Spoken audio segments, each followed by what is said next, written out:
Makanya dalam ilmu tasawuf kutub wali itu hanya dua, Allah dengan madharul jalal, dengan Allah yang madharul jamal. Contoh madharul jalal misalnya gini, ketika Nabi Musa ingin melihat Allah, saking kangennya ingin melihat Allah, Robbi arini anzur ilaik, ya Allah saya beri hak untuk melihat engkau. Allah dengan jalalnya gini, Allah itu qadim, superior, tentu gak layak tersentuh barang hadis itu makhluk. Sehingga ketika falam matajalla rabbuhu lil jabali ja'alahu dakka wa kharra Musa sa'iqa. Sehingga enggak levelnya, apapun hebatnya Nabi ini tetap makhluk. Sementara Allah itu qadim. Enggak kuat. Makhluk yang fana ini, yang profan ini enggak kuat. Enggak kuat menampung zat yang qadim, yang superior, sehingga gunung pun hancur. Nabi Musa pingsan. Tapi ketika Allah dengan madharul jamal itu Allah dengan keindahannya, dengan kasih sayangnya, memberi hak makhluknya untuk melihat. Nah, di sini ini Allah sering ngendikan wujuhu yauma idzin nadhirah ila rabbiha nadhirah. Nanti ada wajah-wajah yang di surga itu melihat saya, kata Allah. Tapi apakah betul melihat kayak saya melihat dosen, melihat Pak Rektor, melihat teman-teman, itu tidak bisa. Karena Allah itu qadim, sehingga meskipun manusia ahlul jannah melihat Allah, tetap Allah ngendikan la tudrikuhul absar wa huwa yudrikul absar. Karena Allah di balik jamalnya ya punya jalal, di balik jalalnya juga punya jamal. Sehingga selalu di Quran itu diulang beberapa kali supaya proporsional.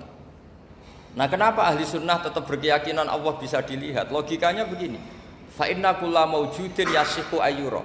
Allah itu zat sing nyata-nyata wujud dan punya eksistensi. Di mana-mana sesuatu yang wujud itu layak untuk bisa dilihat. Lalu pertanyaannya gini, kenapa kita tidak bisa melihat sekarang kok nunggu di akhirat? Karena mata kita sekarang itu profan, fana. Sementara kita setelah di surga, tubuh kita didesain abadi. Ya, saya ulang lagi ya, setelah kita di surga, semua fisik kita ini didesain abadi. Tentu karena desainnya sudah abadi, layak melihat zat yang abadi. Tapi pertanyaannya, kenapa tidak bisa ikhatoh, tidak bisa melihat sampai faham, la tudrikul absar? Karena abadi kita itu diabadikan, sebagaimana surga abadinya diabadikan, neraka diabadikan. Sementara Allah abadi dengan dirinya sendiri, yaitu Al-Qayyum, atau dalam bahasa ngajinya qiyamuhu binafsi.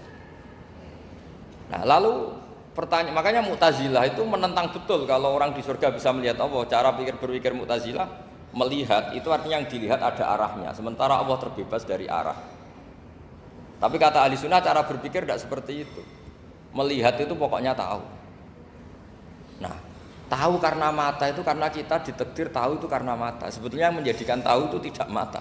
Ya kalau tahu ya tahu saja, bukan harus pakai mata. Itu cara berpikir ahli sunnah wal jamaah. Jadi saya beri ya bocoran ya. Kenapa mazhab ahli sunnah itu yang dipilih oleh banyak mayoritas di dunia, jumhur itu. Ahli sunnah itu dianggap pikirannya lebih orisinal. Misalnya ahli sunnah kalau ditanya, kenapa kamu melihat? Ya melihat saja. Kenapa kamu mendengar? Ya mendengar saja. Kesannya itu tidak rasional, kayak orang yang nggak pinter itu. Tapi sebetulnya itu yang benar. Jadi cara berpikir ahli sunnah itu melihat itu menjadi tahu. Menjadi tahu itu bisa karena mendengar, bisa karena melihat, bisa karena dikasih tahu, bisa karena bersentuhan.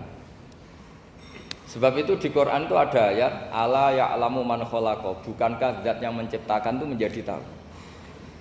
Sehingga kenapa Allah itu selalu tahu? Karena Allah yang menciptakan. Kalau kamu tahu karena mata, sekali itu jauh, maka kamu tidak melihat. Atau kamu sekarang buta, kamu tidak melihat. Atau tertutupi barang itu, maka kamu tidak melihat.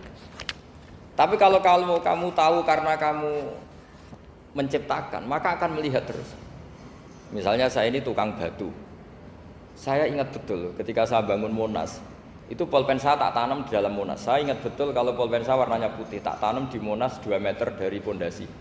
Setelah saya pulang ke Jogja ditanya, di dalam Monas ada apa? Ada pulpen, posisinya 2 meter dari pondasi. Kenapa saya tahu? Karena saya yang menciptakan. Nah, karena menciptakan ini sehingga tahu saya akan terus menerus. Tapi kalau tahu karena mata, sekali barang itu tertutupi, nggak tahu. Misalnya saya tahu jenengan karena dekat sekali jenengan kemana-mana saya sudah tidak tahu. Tapi kalau saya menaruh sesuatu di tubuh Anda, Sehingga kamu kemana-mana tetap tahu bahwa barang itu ada di tubuh. Nanti kalau ada yang protes, tapi bisa saja Gus barang itu dicuri orang kemudian Anda tidak tahu.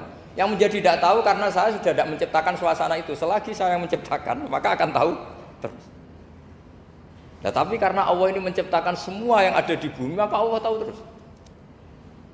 Sehingga Allah tahu cara bikin kuman. Terus tahu bahwa manusia itu punya kuman, kumannya punya organ, organnya juga punya kuman. Wes gak kebayang. Kamu bayangkan kayak makanya Allah itu kalau cerita sederhana, innallaha la yastahi ayyadriba masalam ma ba'udatan fama fawqaha. Allah itu tidak malu bikin perumpamaan nyamuk, karena nyamuk itu lebih dahsyat dibanding gajah. Para pematung itu disuruh bikin gajah masih mampu. Bikinkan patung gajah, mungkin masih sanggup. Tapi kalau tak suruh bikin patung nyamuk, enggak usah bikin hidup, patungnya saja sekecil itu. Padahal nyamuk kecil itu punya organ tubuh.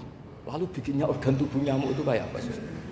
Organnya punya kuman, kumannya punya organ, organnya juga punya kuman. Sehingga orang-orang alim itu baca nyamuk itu lebih jadi ayat Allah ketimbang melihat dinosaurus.